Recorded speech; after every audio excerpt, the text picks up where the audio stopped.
Good afternoon, everyone. We have a couple of guests today. Run a show. Our ambassador to the United Nations, Linda Thomas Greenfield, is here, along with our special envoy for Sudan, Tom Perriello. Ambassador Thomas Greenfield is going to kick it off with some open remarks. They'll take a few questions about the conflict in Sudan, and then I will return for the remainder of the briefing. So, Ambassador. Thank you very much, and good afternoon, everyone. Let me just start by welcoming Special Envoy Tom Perriello back from Chad just last week, but also welcome him back to the State Department. Last week, Tom traveled to Adre refugee camp, right along the border of Sudan. It's a trip that I know quite well. I was at that same refugee camp just a few months ago in September. I also visited the camp 20 years ago. Hundreds of thousands of Sudanese refugees had fled for this camp in the months prior, 90% of them women and children. And among those refugees was a 6-month-old baby, born only days before the fighting broke out in Sudan. When I saw her, she was suffering from acute malnutrition. So small, so fragile, I thought she was a newborn. There's so much about her story that I don't know. How she arrived at the MSF hospital, whether she ever left the hospital. But I think about her today as the world nears a grim milestone, 1 year of horrific civil war in Sudan. How she was born as her country spiraled into conflict, how she was carried into Chad, her protectors walking miles and miles to reach a semblance of safety. How she spent those formative few months in a hospital too small and weak to even cry, as doctors tried desperately to nurse her back to health. And how now she reaches her first birthday, having only known violence, hunger, and displacement. April 11th should be a historic occasion as we mark the 5-year anniversary of the revolution that toppled the Omar al-Bashir's regime, his 30-year reign. 5 years ago, you could practically taste the spirit of freedom, peace, and democracy in the air as women and young people took to the streets demanding change. And yet, that baby I met in September is not growing up in a free, peaceful, democratic Sudan. Instead, she's one of millions whose lives have been upended and forever altered by this war. Today, nearly 25 million Sudanese people live in dire need of humanitarian assistance and protection. 3/4 of them face acute food insecurity. Nearly 8 million have had to flee their homes in what has become the world's largest internal displacement crisis. We've seen reports of gang rape, mass murder at the hands of the Rapid Support Forces militia, of girls sold into sexual slavery, boys being made into child soldiers, of urban areas destroyed by area weapons, and entire villages burned to the ground. And yet, as communities barrel toward famine, as cholera and measles spread, as violence continues to claim countless lives, the world has largely remained silent. And that must change, and it has to change now. The international community must give more, it must do more, and it has to care more. And let's start with the funding piece, because that's critical. To date, just 5% of the UN's humanitarian appeal for Sudan has been met. Already, the World Food Program has had to cut assistance to over 7 million people in Chad and South Sudan. And that includes 1.2 million refugees like the ones I met in Adre, people who were already struggling to feed themselves and their families. This is a matter of life and death. Experts warn that the coming weeks and months, over 200,000 more children could die of starvation. The United States, for our part, plans on significantly increasing our funding in the days to come. More than just lacking aid, however, humanitarian workers have been systematically obstructed from delivering aid to those in need. From the beginning, brave people have been on the ground, often putting their lives at risk to save people in Sudan. But at every turn, combatants on both sides of the war have undermined their work. That includes the Sudanese Armed Forces, which has impeded the major humanitarian aid crossings from Chad into Darfur. And that's where doing more comes in. Should the SAF not reverse course immediately, the Security Council must intervene to ensure life-saving aid is delivered and distributed, including, if necessary, through a cross-border mechanism.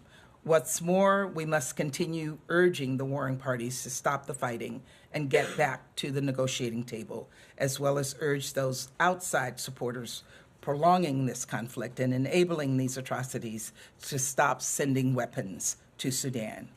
Finally, I want to talk about the lack of care, the lack of attention the world has paid to Sudan. Just 5 years after a revolution that offered a glimpse at a free, peaceful, democratic Sudan, people are losing hope. Aid workers have begun calling this conflict the forgotten war. Sudanese children are asking why the world has forgotten them. And let's be clear, I don't believe the dearth of attention is because people are ignorant or unfeeling. In fact, I believe it's the opposite. I believe it's because there are so many terrible crises, so much violence and pain, that people don't quite know which way to turn. And this is where I need the help of all of you, the members of the press who joined me in this briefing. As we mark 1 year of this conflict, please don't let it go uncovered. Don't let stories like the ones I heard in Chad go unheard. Don't let perpetrators of this horrific violence go unexposed, from the generals who started the war to the backers who continue to fuel it. Don't let the feeling that we've forgotten Sudan become a reality, because we need to reignite that spirit of revolution, the hope and promise that characterized this day 5 years ago. I'm counting on you, and the people of Sudan are counting on you as well. So thank you, and Special Envoy Perriello and I will now take a few questions. Matt, do you have anything? I don't really have any. Sean? Sure. Thanks, Ambassador and Special One. Could I ask you two things? Tom, you said before that you're hopeful with the end of Ramadan that the talks could resume. Do you think that that's on the cards now? Do you see an interest, a strategic decision by both sides to resume talks? And Ambassador, you mentioned a cross-border mechanism. I know you've spoken about that before. How close do you think we are to that becoming reality? Do you see that as realistically something that the Security Council, with the vetoes there, can push through? You want to go first? We do sense a great deal of urgency to resume talks, and in fact, talks are already ongoing in the sense that we're negotiating every day and trying to align key actors inside and outside with a plan that would end this war. We appreciate that Saudi Arabia is committed to hosting a new round of talks and that those will be inclusive talks. We hope that will be a date that we can be able to announce soon and build momentum coming out of the gatherings in Paris. And start to have a sense of when that date will be. But in the meantime, we are not waiting to continue to try to put pressure on the parties to come to the table. And we do think that there are some signs, while many, many signs point to the war getting even worse. In some ways, it's gotten so bad and it's starting to have such regional implications that it's also increased, I think, some of the diplomatic appetite to try to find an end to this war. And we're going to try to use every lever we have to build that into enough political momentum and political will to end this war. Look, on the cross-border concept, we know that it is a concept that can work. It worked in Syria. We hope we don't have to go there. We hope we don't have to push for a resolution to go there. And for that reason, we're engaging very actively with the SAF as well as the RSF as other parties on the ground to see how we can work with all of them to facilitate getting needed humanitarian assistance into these areas that is so desperately needed. But if we're not able to work with them, if we're not able to get their cooperation, then we have to find another way. We can't sit back and not look for other opportunities to to get humanitarian assistance to people who are in desperate need. Michelle Kelman, back. Hi, thanks for taking my question. You talked about other countries fueling the conflict. I wonder if you can name them.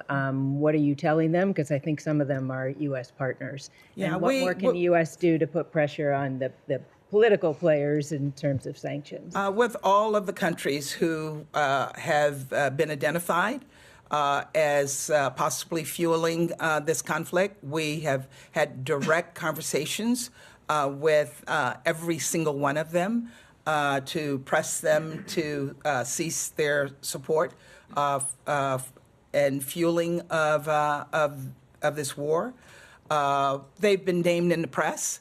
We've seen the Emiratis be named in the press. We've seen Egypt be named in the press. There are others who have been identified in the press as well. And with all of them, we have constant engagements. And I know that Tom has had those engagements as well.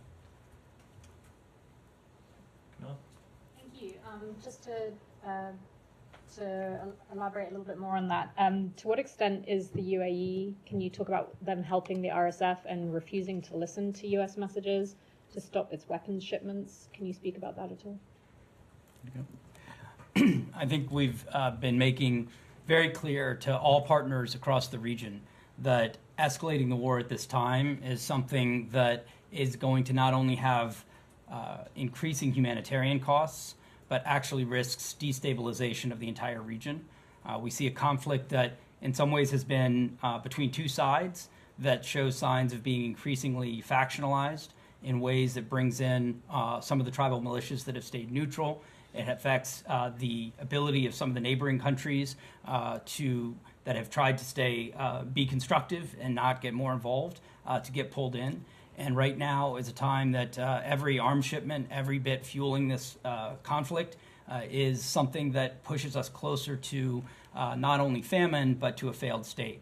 And the flip side is this is a situation in which everyone in the region can benefit from a peaceful and stable Sudan. The Sudanese people are extremely clear about what they want. They want to return to the constitutional transition begun with great courage just a few years ago. They want to see a unified professional military that is accountable to the people. They want to see not a return of extremists and former corrupt officials. And they want that full humanitarian access. And I think they're going to be looking across the region at who stood with the Sudanese people at this time of great crisis and who was pouring fuel on the fire. And those consequences for those that are making the situation worse need to increase. And I think we are seeing, particularly around this anniversary on the 15th, that finally some attention is being paid to this issue. And we need those actors to know that the world is watching. And we need that not to just be one day, but that people continue to cover the sheer scale of this tragedy, but also cover the inspiring stories. If you look at the emergency response rooms, you see young Sudanese who've created cash apps and local kitchens to completely disrupt the kind of barriers being set up by the belligerent actors to get food into some of the hardest hit areas. These are stories of courage and of innovation and ones that are literally a lifeline for many of the Sudanese left behind. We have time for one more, son. Just to follow up on this point about the direct conversations with countries fueling the conflict, does that include Iran? And we've reported that Iranian-made armed drones have had a big impact on the course of the war. So is that something that you've communicated directly with Iran on? Are they included in those countries, and what would be the message? We've had numerous discussions with countries in the region, and in those discussions with countries in the region, we've encouraged them to encourage other countries like Iran not to engage. I won't get into what discussions we may or may not have had with Iran, but in our discussions with other countries in the region, we've also asked for their assistance in pressing each other as well as others to stop fueling this war. And the one thing I would just add on that is I think this speaks to the idea that for people in the region, there are many, many reasons to become pro-peace right now. The continuation of this conflict and the introduction of additional actors and additional negative elements only takes the situation into a more destabilizing direction, in addition to the human costs of this. And we think it's very important for people to notice those trend lines and see that this is an opportunity and a moment to switch from either not paying attention or playing a not constructive role to realizing we all benefit, everyone in the region will benefit from finding a path to peace. Thank you. Thank you. both. Okay, thank you. Ambassador.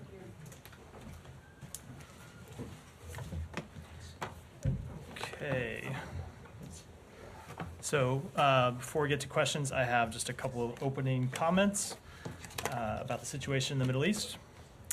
We continue to be concerned about the risk of escalation in the Middle East, something we have been working to mitigate and contain since the attacks of October 7th, and specifically about the threats made in recent days by Iran against the state of Israel and the Israeli people.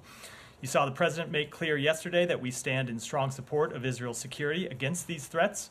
Secretary Blinken has been engaged in diplomacy over the past 24 hours through a series of calls to foreign counterparts, including Turkish Foreign Minister Hakan Fidan, Chinese Foreign Minister Wang Yi, and Saudi Foreign Minister Faisal bin Farhan to make clear that escalation is not in anyone's interest and that countries should urge Iran not to escalate. We have also engaged with European allies and partners over the past few days and urged them as well to send a clear message to Iran that escalation is not in Iran's interest, it's not in the region's interest, and it's not in the world's interest. Separately, the Secretary spoke yesterday to Israeli Defense Minister Yoav Gallant to reiterate our strong support for Israel against these threats. On that call, the Secretary also emphasized the importance of Israel meeting the commitments that Prime Minister Netanyahu made to President Biden last week to improve the delivery of humanitarian assistance into Gaza and to put in place enhanced deconfliction and coordination measures. Our teams, including our Special Envoy for Middle East Humanitarian Issues, David Satterfield, have been meeting with Israeli, UN, and private relief organizations this week to push forward on all of those fronts. And while we have seen progress, it is critical that that initial progress continue and that it be sustained. And that is the message we have been delivering consistently to the government of Israel. And with that, Matt. Right. Thanks, Matt. Just to logistically, the calls that you just mentioned with the Turk, the Chinese, and the Saudi foreign ministers were all today? He talked to the Turkish foreign minister last night. He talked to Wang Yi this morning, and then early this morning, and then talked to the Saudi foreign minister later this morning. Okay. Are there others planned as well? I don't have any calls to announce, but we have been engaged in a series of contacts, not just at his level, but at other levels too, to talk to foreign counterparts to send this very clear message to Iran that they should not escalate this conflict. All right. I didn't want to raise this with the previous two speakers because obviously the Sudan situation is a situation in and of itself. But so much of what they said very powerfully about the conflict in Sudan could also, or does also, apply to what's happening in Gaza. And when they say, when the ambassador and special envoy talk about how every arms shipment leads us closer to famine and a failed state, do you not think that that same logic applies in Gaza? Just because it's you who are supplying the weapons, as opposed to whoever it is, the Iranians, the Emiratis, the Egyptians, whoever it is that's supplying the weapons in Sudan, doesn't the same thing apply? I would say that we are incredibly concerned about the humanitarian situation in Gaza, and that's why you've seen the United States government working to get more humanitarian assistance in. It's why we've been pushing the Israeli government so hard to let more humanitarian assistance in and to improve their deconfliction and coordination measures so there isn't such a loss of political life. And then on the political front, it's why we have been pushing with partners in the region to develop a plan for post-conflict governance in Gaza. So we don't see a failed state. So we don't see anarchy in Gaza. So we see a path forward for the Palestinian people's legitimate aspirations. That is very much the policy that we are trying to pursue and that we have been engaged in this administration from the president on down. But is it correct then, though, that the administration believes that every arms shipment to Sudan leads us closer to famine and a failed state? That that does not apply You have a very different. in Gaza? You have a very. I you get have a that, very. but- It is a very different situation in Sudan, where you have a brutal civil war, two warring parties trying to seize control of the government, and in Israel, where you have Israel responding to a terrorist attack against its people and trying to achieve a legitimate counterterrorism and military purpose. That does not change at all the severity of the humanitarian situation, which is why we have been working so hard to improve that humanitarian situation for the So people you in don't Gaza. think that every arms shipment to Israel leads us closer to famine? We have continued to support Israel's Is that right correct? to No, we have- it's- let I me don't know, let me it say. doesn't matter to me one way or the other. They are different say, but conflicts, but I know they are, I would but say, I'm just I would asking say, you, they made the point in Sudan. and I'm answering and I that. just want to know if you feel the same way about they are that. very different conflicts, but the humanitarian situation in Gaza is dire, and that is why we are working so hard from the president on down to get more humanitarian assistance in, and it's why we were working to improve deconfliction and coordination, so we don't see such a high number of civilian casualties as we have seen over the past 6 months. Thank you.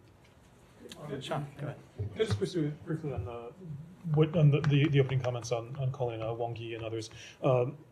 I realize you're probably not going to give a full read on this, but how successful was that? I mean, do you think there's an interest from these other countries as well to see Iran not escalate? So I'm not going to speak for any of those other countries. I will let them speak for themselves. But the point that the Secretary has been making to each of these counterparts, foreign counterparts, both those in the region and foreign counterparts outside of the region, is that further escalation of this conflict doesn't just hurt Israel, doesn't just hurt Iran, doesn't just hurt the countries in the region, but that it harms every country in the world. Every country in the world would be hurt by wider regional conflict. Every country in the world would be hurt by wider regional war, both economically, diplomatically. And so the Secretary has been making clear to every country that has any semblance of a relationship with Iran that it is in their interest to use that relationship to send a message to Iran that they should not escalate this conflict. But I will let those countries speak for themselves about what action they may or may not take. And I have to ask, I know this has been asked before, but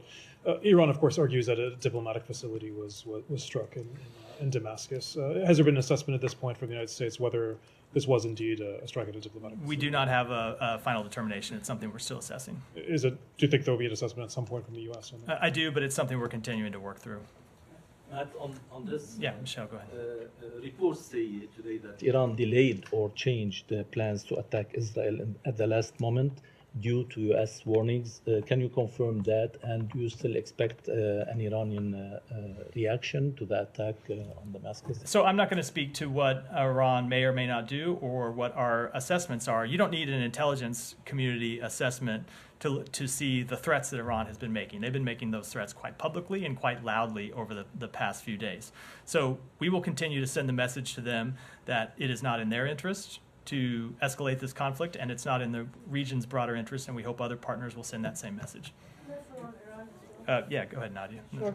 I wanted to ask this question actually to the ambassador, but the Iranian mission at the UN said that basically if the US, or the Security Council rather, condemned the attack on the consulate in Damascus, this could have, any retaliation could have been avoided. So is this your understanding that actually you don't condemn it because you cannot verify whether it is a diplomatic mission or not? And also, do you think that Israel can go and attack any other diplomatic mission if this is proved to be actually a diplomatic mission and you don't expect any country to retaliate? So Just to explain a few things just in order. First of all, I think that's a pretty flimsy excuse from the Iranian government. If they don't want to widen this conflict and they don't want to attack Israel, they don't need permission from anyone else, either at the United Nations or they just have to make the decision not to do that. And that's the decision that they should make. Now, with respect to your second question, no, we do not want to see attacks on diplomatic facilities. We oppose attacks on diplomatic facilities. We continue to assess the exact status of that facility in Damascus and don't have a final determination on that question. Okay. Saeed, go ahead. Yeah, not Iran, but like Matt, I was struck with what the ambassador said. The similarity, you could change the word Sudan for the Palestinians or Gaza, and it'd be exactly the same, with one difference. I mean, you don't have any control over the conflict in Sudan. but you certainly have. Saeed, Can I just finish my question? I have not asked my Fine, question. fair enough. Go ahead. So, my question to you is, why has the United States not taken, it's the moral high ground and its ability and its leverage to end this conflict as it can? We have seen this happen in the past. We've seen it happen in 1982. We've seen it happen with this administration in May 2021. So, my question to you: why has not this administration taken that step to end this conflict now? So, first of all, Saeed, they are very different conflicts and very different situations, and that's incredibly important. The conflict in Sudan is two warring military factions following a coup that overthrew a democratic government who are fighting for control of Sudan. That is a different question than the conflict in Gaza that was started not by Israel, but by Hamas. Hamas launching a brutal terrorist attack that killed over 1,200 Israelis and citizens of other foreign countries. And Israel has the right to hold Hamas accountable for those attacks, as the United States would, as other countries in the region would, as any country in the world if it were the victim of such a brutal terrorist attack. That said, we are trying to bring this conflict to an end. You have seen us work to try to achieve a ceasefire, an immediate ceasefire of at least 6 weeks that would bring the hostages home, and that we have said consistently we would like to see widen into a broader end to the conflict. You have seen us work on post-conflict governance to try to find a path forward for the Palestinian people's legitimate political aspirations. And you have seen us work to address the very, very severe needs of the Palestinian people in Gaza. So we are working to try and do exactly that. Okay, let me just follow up. Please don't interrupt. Just let me go. I'll go through the questions and get to who I get to. I just want to follow up. I mean, you talked about Palestinian legitimate aspirations and so on, but insisting that this conflict began on October 7 does not recognize that, does it? Does it recognize that the Palestinians have legitimate aspirations that go back 75 years? Not just to October 7th. So they do have legitimate political aspirations that go back decades. It has been the policy of the United States for decades to try to achieve 2 states. But Saeed, I don't want to, not only don't want to, I fundamentally disagree that October 7th had anything to do with trying to answer the Palestinian people's legitimate political aspirations. It was a terrorist attack targeting civilians that killed civilians by a terrorist group that does not recognize the existence of the State of Israel. So when you look at trying to achieve a peaceful resolution to the decades of violence and the decades of political conflict between the Israelis and Palestinians, it is Hamas that has firmly rejected a political solution to that decades-long dispute. Yeah, but do you acknowledge that Gaza was under siege for basically 17 years, and every other year there would be an attack and a war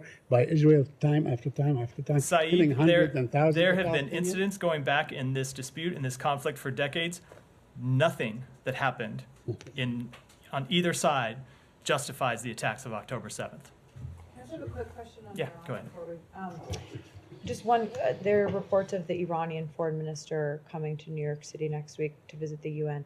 I'm wondering how the U.S. assesses the likelihood of an Iranian attack happening during that period of time, if it would have any impact at all. I don't want to speak to a time frame. We're obviously very concerned about the threat of an Iranian attack. We've made that clear from the president on down, but I don't want to put any kind of time frame on it. We were hoping, of course, to avoid such an attack in the first place. Do you think it's moving in the direction of avoiding one? I don't want to give any type of assessment. As I said, it is not in Iran's interest. It's not in anyone's in the region, anyone in the region's interest for Iran to escalate this conflict, and that's the message we're sending to them. You were hoping to avoid an attack in the first place? Has one happened? An attack by Iran. Yeah, no, one has not happened. Weren't you hoping to avoid the Israelis attacking an Iranian? Her question was.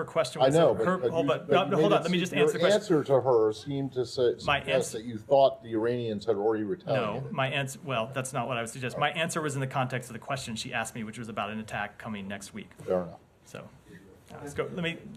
On that call, just the call of the Turkish foreign minister, was it purely Iran call, or did they have a chance to discuss Ukraine, the Caucasus, President Erdogan's upcoming trip, and why Turkey?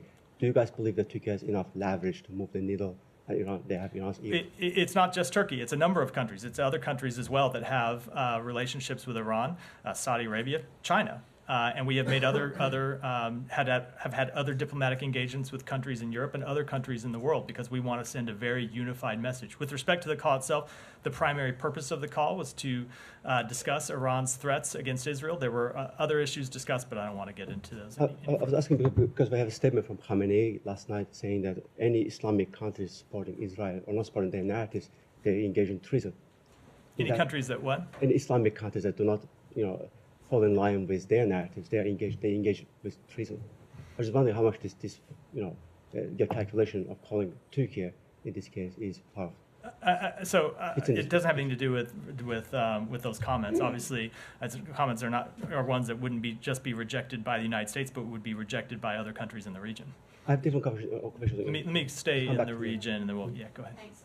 On the hostage talks, can you give any update on whether there's been a response from Hamas? And also, is there a level of concern in the U.S. government about the Israeli strike that killed Hamas leader Ismail Haniyeh's family members? How that might affect the talks? I'm not going to give any update on the talks themselves, other than that we continue to engage in them and try to pursue a successful resolution. With respect to those strikes, I certainly hope that it will not, but I wouldn't want to make any kind of assessments. Stay in the region. Nadia, go ahead, and then we'll come back. Yeah. There's a record number of land that's been confiscated in the West Bank. That came out today. It's like between 2018 and 2023 is 5,900 acres that have been confiscated. The administration has always talked about this two-state solution, and one of the major obstacles is settlements. So if this land has been taken, and there's not just like condemnation from the administration, but actually there is nothing practical that we see that will stop this land from being taken, that will undermine the president's vision. So how can you go forward when actually there's no even base to have a state in the future? So two things. First, we have made consistently clear that we oppose further settlement activity in the West Bank. We think they are a barrier to peace. We think they are inconsistent with international humanitarian law. And I will just say, to put those actions in the larger context, there have been a number of things that the government of Israel has done over time that we have said are detrimental to Israel's long-term security. Obviously, settlements in the West Bank are one of them. There are other actions that it has taken in Gaza that we think are detrimental to Israel's long-term security. So what fundamentally it comes down to is we are working, as you know, with partners in the region to develop a path forward for Israel and the Palestinian people that we would present to them that would provide for post-conflict governance in Gaza, that would have a component to reconstruct Gaza, that would provide further assurances for Israel's security by its partners in the region, and there are other countries ready to step up. And so I'm making this a broader answer because all of this relates to that very question. It's not just about settlements. It's about what kind of future the Israeli people see for them in the region. And ultimately, and we're not there yet because we've not finished this plan and we've not presented it to the people of Israel and the government of Israel, but ultimately, this is a choice that Israel's going to have to make. Okay, just very quickly. The ambassador made a passionate appeal to us, the press corps, to cover Sudan, not to forget civilians, rightly so. But we haven't heard from any senior officials the same appeal about Palestinian civilians in Gaza. Number one, we have many journalists who have been killed, including our colleagues. We don't hear any, apart from condemnation, nothing's been done to protect them. And second, why can't the United States allow independent journalists to go to Gaza, since you don't have anybody on the ground, so they will have access and tell us what's happening there? So a few things. First of all, the reason you heard the ambassador make that appeal with respect to Sudan, and this is not for me to play editor or a segment producer, but is that we don't see as much coverage about atrocities in Sudan. We don't see as much coverage about the plight of the Sudanese people. We do see a lot of coverage of the Palestinians in Gaza, appropriately so.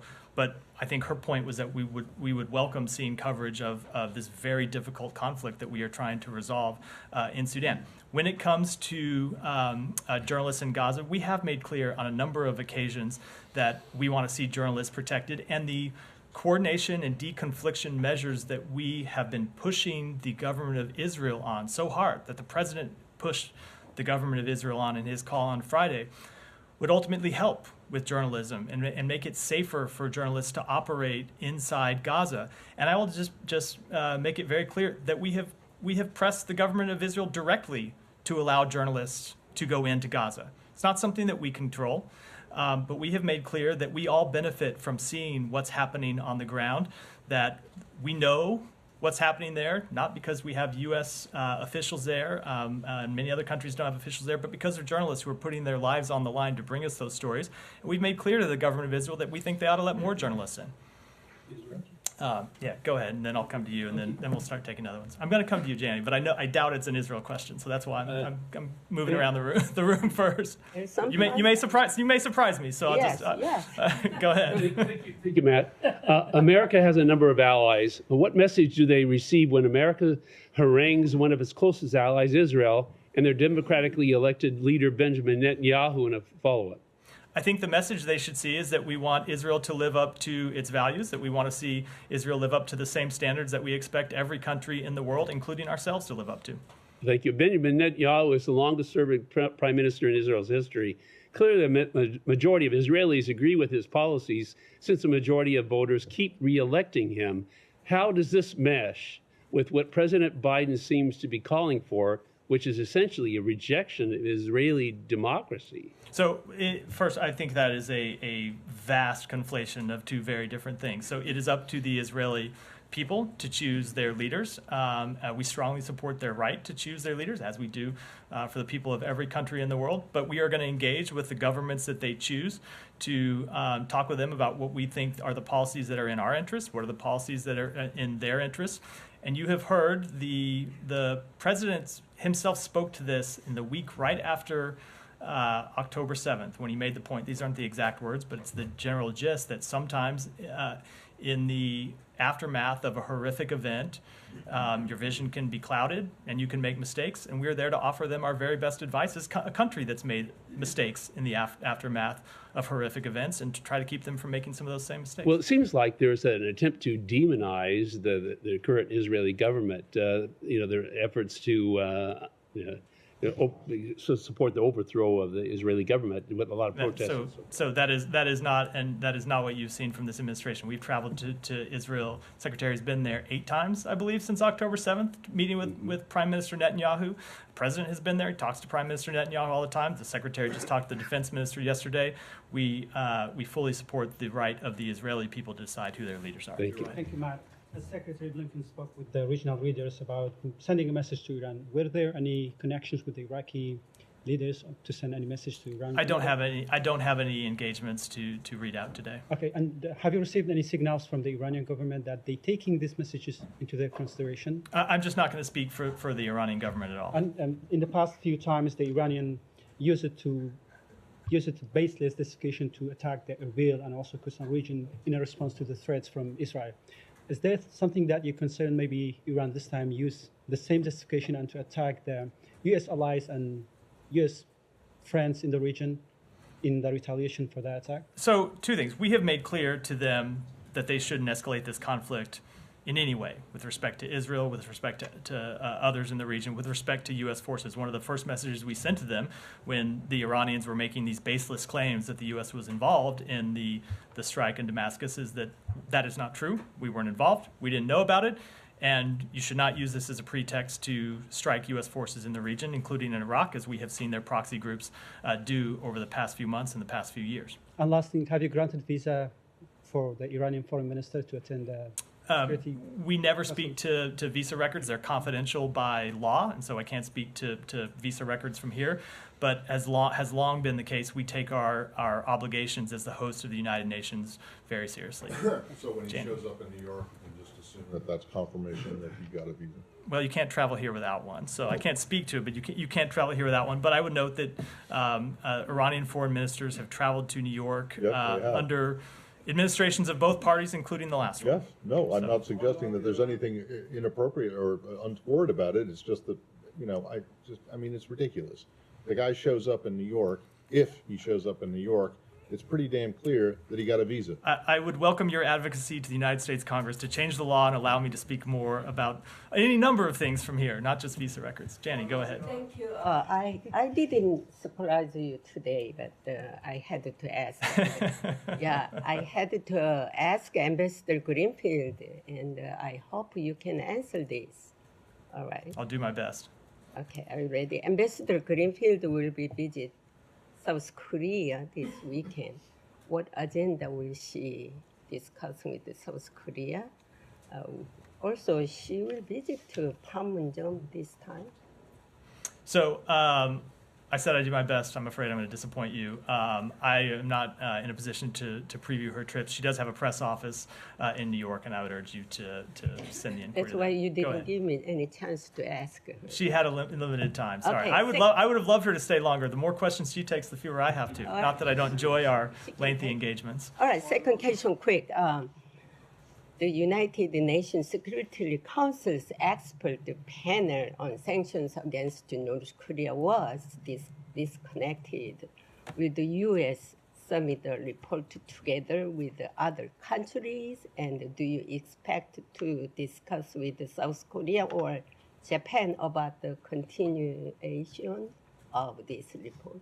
So, as I've said in the past from this podium, we are incredibly disappointed that Russia chose to block that panel from going forward. And I don't have any specific actions to preview today, but we are engaged with our allies and partners in other ways to continue to monitor North Korea's nuclear aspirations. Have you any discussion when the Prime Minister Kishida was here?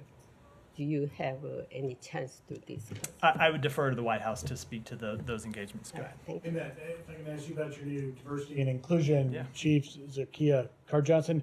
She drew new criticism for past comments. In a 2019 piece, she claimed America's organizations and institutions were, quote, riddled with racism, patriarchy, and exclusion, that they refused to reconcile with the colonizing past, and called them a, quote, failed historic model. Do you find those comments problematic? So I would say that, first of all, our new Chief Diversity and Inclusion Officer, Zakiya Carr-Johnson, is one of the most qualified experts in this field. She has 20 years of experience working to expand diversity, and it's something that we see as important here at the State Department, that the Secretary has put a premium on, because he believes that when our workforce looks like America and reflects the full diversity of America, our workforce is stronger, and our ability to protect America's national security is improved and enhanced. And that's why he selected her to do this incredibly important job. Second of all, with respect to her quote, I have seen that people have used excerpts, have not used the full context of it, but I would say a lot of this criticism seems to be from individuals. I saw former officials tweeting about this.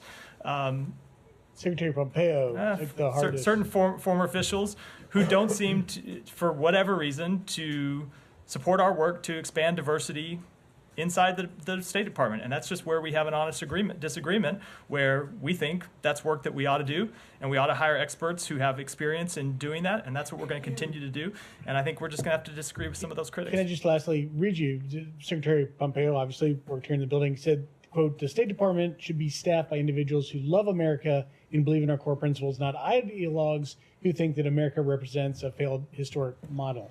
Well, apparently he believes there are different ways to love America, because one of the ways we believe you can best love America is to love its full diversity and build a workforce that reflects that full diversity. Thank you. Come to you next. Sorry. Okay, thank you much. Sorry. I should not mumble my... No, that's not much. Especially Ukraine, if I may. Going back to last night's strikes, which Ukraine believes that was designed to maximize attacks on infrastructure. What was your reaction, and what is your take of the state of play on the battlefield?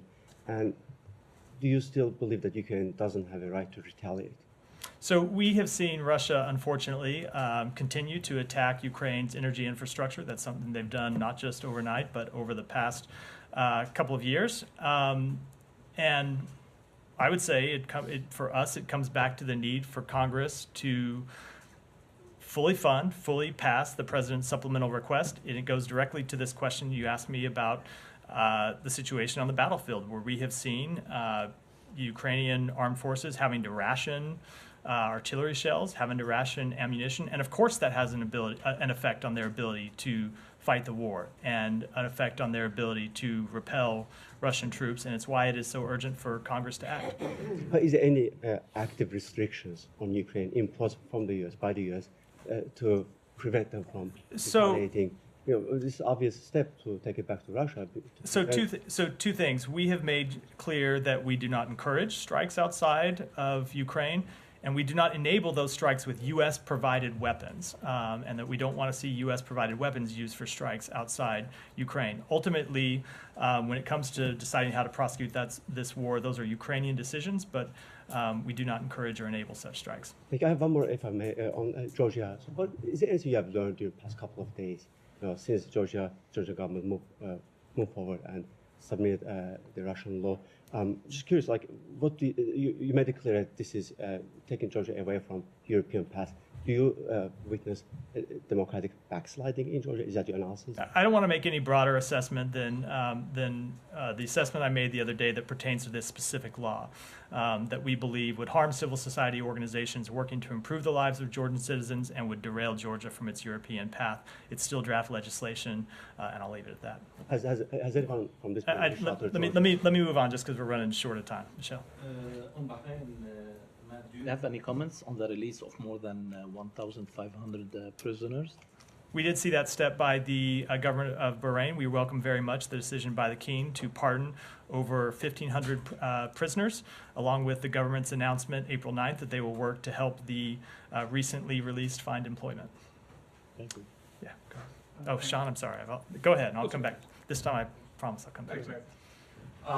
In meeting alongside President Biden with President Kishida, did the pending deal between U.S. Steel and Nippon Steel come up? I will let the White House speak to those comments. In fact, I believe the president addressed them yesterday, or speak to that question, I should say.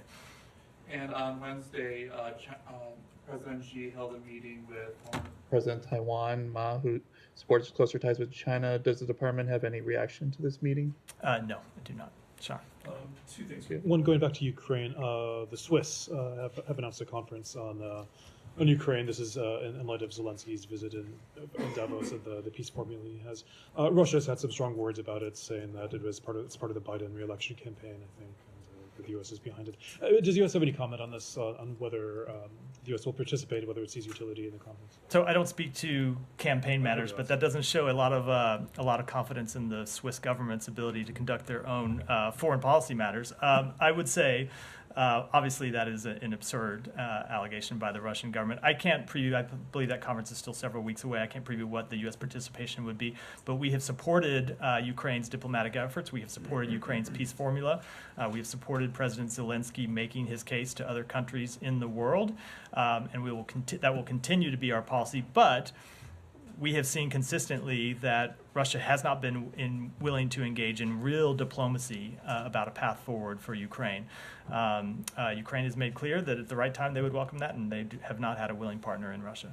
And just briefly, I mean, do you, generally speaking, think it's useful for the Swiss to hold this? You're supportive of, regardless of the participation of? Look, our policy on this has always been nothing about Ukraine without Ukraine. If this is a diplomatic meeting that the Ukrainian government supports and wants to engage in, we certainly support their right to do so. I don't have any further comment on the conference itself or how it's going to shape up. Sure. Just one completely separate issue briefly. Mali, I don't know if you've followed the latest developments there. Ban on activities of political parties and then ban on media coverage of political parties. Anything to say about that? We are deeply concerned about the Malian transition government's decree suspending all political activities until further notice. Freedom of expression and freedom of association are critical to an open society.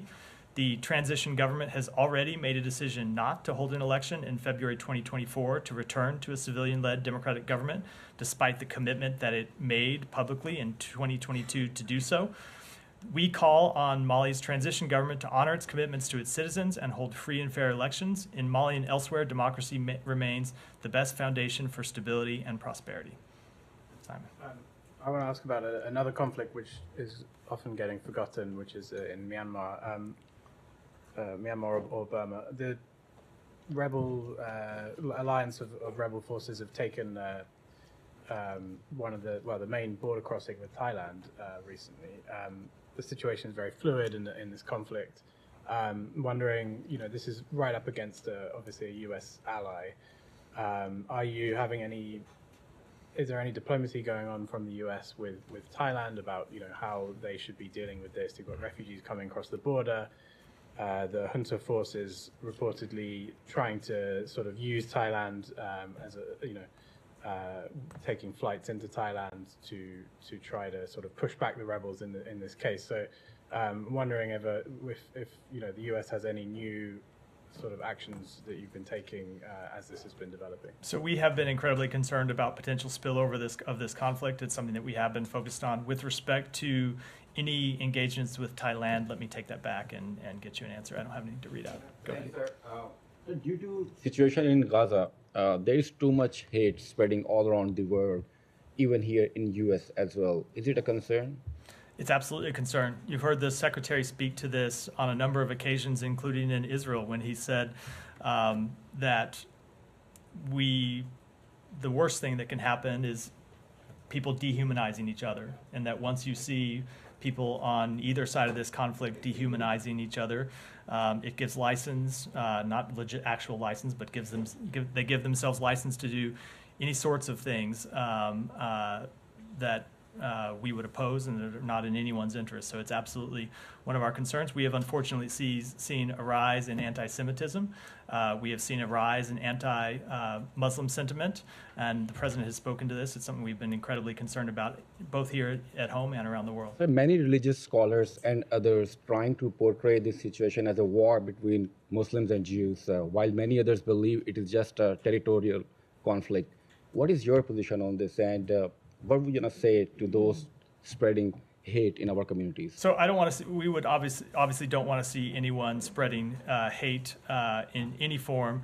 And I would just say that we are trying to bring an end to this conflict as soon as possible and find a durable solution to this conflict, because it is in the interests of Muslims and Jews and Christians, Israelis, other countries in the region alike. It is in the interest of all parties to see this conflict end, and that's what we're trying to accomplish. One last question, if I may. Sir, you always talk about two-state solution, but whatever is happening right now, it seems impossible. So is United States partners and mediators trying to explore other options to bring peace in that region?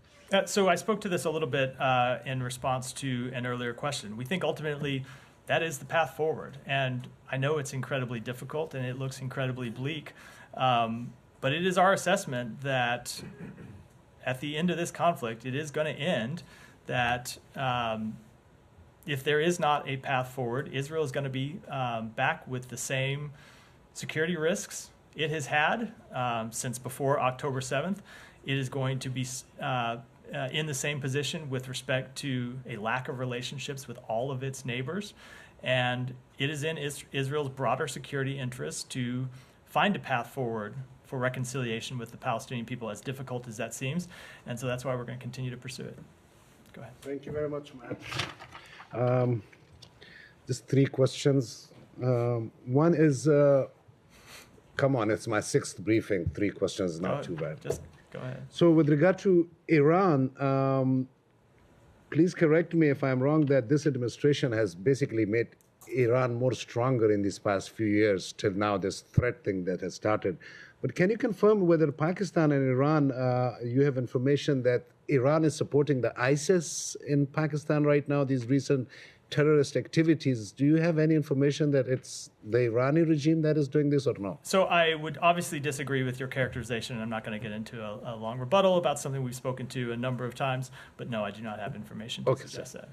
My second question is about ex-Prime Minister of Pakistan, Shahid Khaqan Abbasi, who was Prime Minister from this ruling party, where Shehbaz Sharif is Prime Minister. He said himself just last week that this current regime has stolen the mandate. Basically, Shehbaz Sharif should not be a Prime Minister of Pakistan. Do you agree with him or that? Ultimately, as you've heard me say once or twice from this podium, decisions about the Pakistani government are for the Pakistani people to make. Just last one. A few days ago, U.S. officials from Islamabad embassy went to meet this gentleman named Zahir Jafar, who was convicted on murdering his wife. He's a U.S. citizen. He's on a death row now. The U.S. official went to a Diyala jail to meet him. Just a few blocks down, there was Imran Khan in jail as well. Thousands of Pakistani Americans have asked to go and meet him as well. Why is the U.S. not going to meet the guy in jail? I would defer to our embassy in Pakistan to answer that question. Go ahead, Shannon. I'll come to you next, Ryan. Thanks, Matt. On the State Department's latest travel alert for the U.S. Embassy in Israel, it details how American personnel have now been limited from traveling within the country. It says it's been done out of a, quote, abundance of caution. Just wondering if you can say definitively whether this is linked to the threat to Iran. So obviously we have seen Iran making public threats against Israel in the past few days.